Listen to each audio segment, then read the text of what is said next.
Alright, magandang araw po sa inyong lahat mga kababayan. Batang Maynila to, it's madalian lang ito. Pero kasing sinasabi, itong si Ronald Bato de la Rosa. Sabi niya mga kababayan, kung pipiliin o kung papipiliin ako between taong bayan at kay former President Rodrigo Duterte, sino raw ang pipiliin niya? Sabi niya, taong bayan ako. Nakdang putik ka. Napakasinungaling mo, Bato de la Rosa. Kailan ka pa naging kakampi ng taong bayan? Simula nung umupo ka, dahil kay Duterte, ambok ang bibig mo, puro na lang Duterte.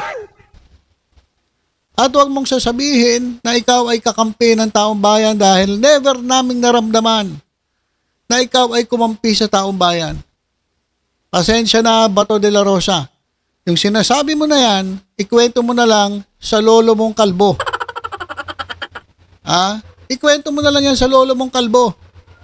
Dahil hindi kami naniniwala ang kapal naman ng mukha mo.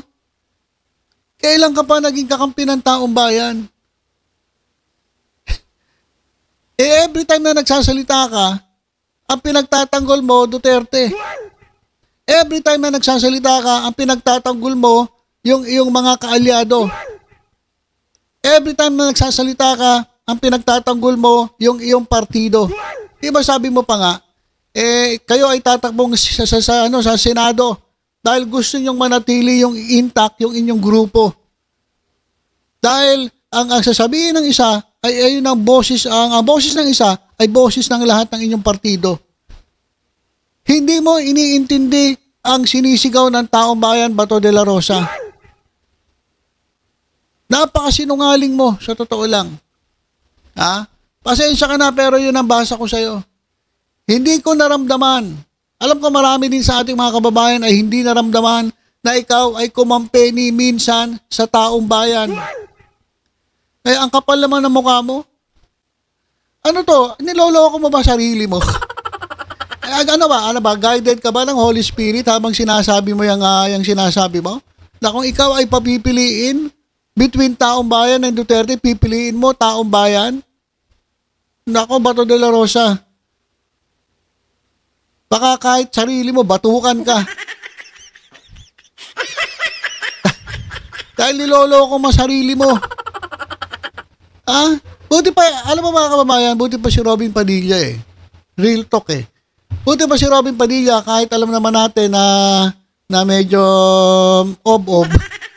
At matagal pa tayo mag-titiis dito kay Robin Padilla, ilang taon pa.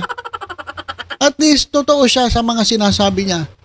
Sabi ni Robin Padilla, kapag siya daw ay sinunog, mangangamoy Duterte siya.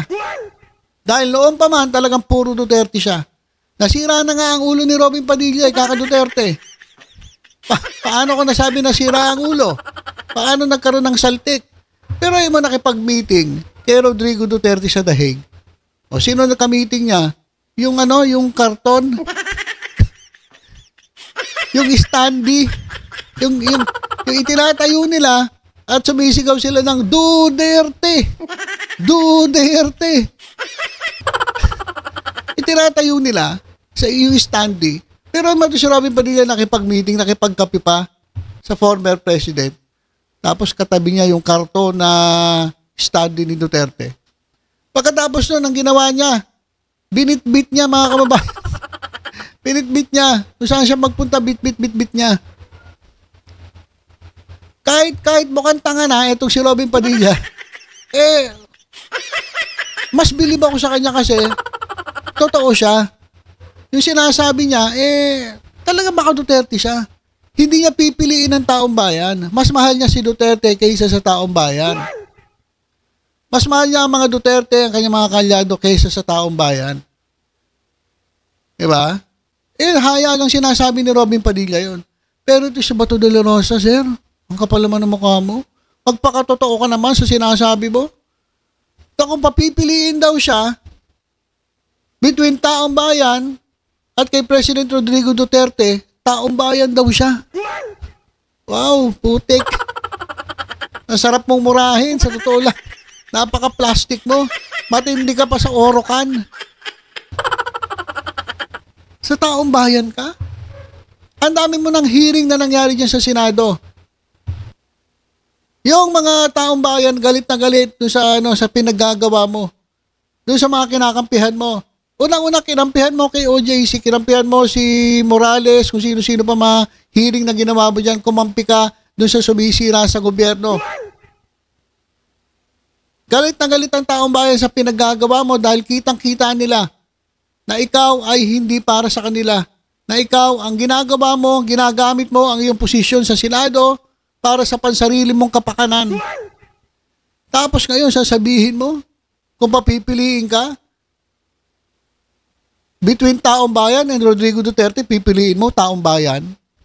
Anak ng Inang yan. Alam mo ba to, De La Rosa? Hindi ko maintindihan kung ba't sinasabi mo yan. Kasi kahit anong sabihin mo, hindi mo makukuha ang simpatya ng taong bayan. Doon ka na lang sa mga didilis na makitid ang utak. Hanggang doon ka na lang. Huwag mo nang gawin na itry na kunin ang simpatya ng majority ng mga Pilipino. Doon ka na lang. Pagtyagaan mo lang yung mga didilis na pare-parehas kayo makikitid ang utak. Kasi hindi mo makukuha ang simpatya ng mga Pilipino, majority o ng mga Pilipino. Hanggang didilis ka lang. Kaya kung yung mga sinasabi mo na between taong bayan at Duterte, pipiliin mo taong bayan, leche. Buisit. Napakasinungaling mo. Siguro ginagaya na ito yung style ni Marcoleta. Sabi kasi ni Marcoleta, hindi siya miyembro ng PDP Laban at hindi rin siya miyembro ng Duterte Black. Pero ang totoo, yung kanyang loyalty ay nasa mga Duterte. So siguro, nakita niya yung style ni Marcoleta. Kaya sabi niya, hindi ako kay Duterte. Sa taong bayan ako. Yung putang ina. Sira ulo ka pala eh. Gago ka ba? Wag mo na kami lokohin, Bato de la Rosa. Sa totoo lang. Kilala na namin. Kahit yung hilatsa ng iyong lamang loob. Hindi ka kumampi sa taong bayan. Kaya ang kapal lang mukha nito, grabe, kinikilabutan ako sa sinasabi nito. Pero mapipiliin niya raw ang taong bayan kaysa kay Duterte. Ibang klase ka, kapal na mukha mo. Napakasinungaling mong tao ka. Kaya ito mga kababayan, binunyag ni Senator Antonio Trillanes na may darating pang arrest warrants mula sa ICC sa 2 o 3 pang personalidad na may kaugnayan sa drug war. At ito ay darating at the end of the year or early next year. Kaya Bato de la Rosa, kaysa kung ano-ano pinagsasabi mo, na niloloko mo pati sarili mo, maghanda-handa ka na lang. Dahil nga parating na ang warrant of arrest mo, kasama ang warrant of arrest ng ilang pang mga generals, ang miyembro ng PNP, na sangkot dyan po sa inyong tokhang. Ayan Abangan nyo. Pero may arrest warrant din si Trillanes eh. Diba? Meron palang dumating na arrest warrant kay Trillanes dahil po ito dun sa parang nagpakalat ata siya ng fake news, maling impormasyon. At i-file po yun, nireklamo po yun ni Paulo Duterte. So mababa lang naman ang piyansa, 18,000.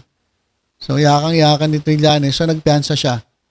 Pero etong ICC arrest, eto po yung matindi.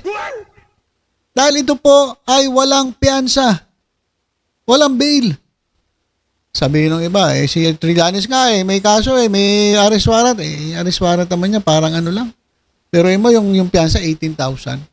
Parang ano lang yan parang napakaliit na kaso. Kumpara mo dito sa ICC, wala pong piyansa ito. Bibit-biting kayo ni Torre papuntang dahig. Ito ito pa naman si mga kababayan.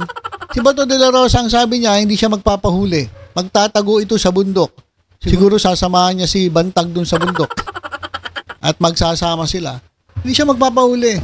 Kaya kung ako sa'yo, Bato de la Rosa, kaysa naman kung ano-ano sinasabi mo, mag-prepare ka na lang sa pagdating ng warrant of arrest mo galing ng ICC. At wag mo na kaming lokohin. Hindi mo kami maloloko, Bato de la Rosa. Ang niloloko mo ay ang sarili mo.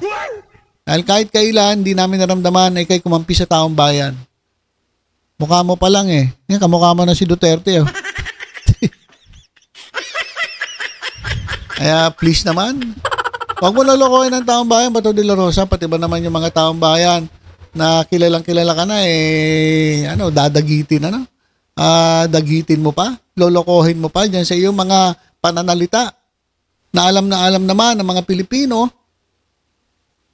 na kasinungalingan at hindi totoo. Dahil never talaga, never. Ako mga kababayan, never. Kung nakita o naramdaman na ito ay kumampi sa taong bayan. Kaya Bato, kung ako sa'yo, wag mo na kaming budulin. Yung mga didilis na makikitid lang ang utak ang kaya mong budulin. Kaya ka nga nasa pwesto ngayon eh. Dahil marami ka nabudol ng mga didilis. Pero ako naniniwala na majority ng mga Pilipino ay hindi po naniniwala dito kay Bato de la Rosa at hindi ibinoto si Bato de la Rosa. Mga didilis lang talaga. Yung mga makikitid ang utak ang naniwala sa inyo. Kaya kayo nagkaroon ng pagkakataon na maibalik niyan sa pwesto. So yun mga kababayan yung ating update. Abangan natin, ito nga sinasabi ni Trillanes na parating na nga ang ICC arrest. Ito at the end of the year or early next year. Basahin ko nga ilang comment dito. May comment ba tayo? Wala ang comment dito kasi pa-senior lang ito. Pero sa tingin ko, maraming mura inabot na ito. Ni Bato de la Rosa nung sinabi niya na siya ay para sa taong bayan at hindi siya kay Duterte. Kapal na mukha mo. Grabe. Nakapal ng face nito. Okay, so yun lang po muna mga kababayan. Tutok-tutok lang po dito sa Batang Maynila. To ay sa iba pang updates. Ingat po tayong lahat. God bless po.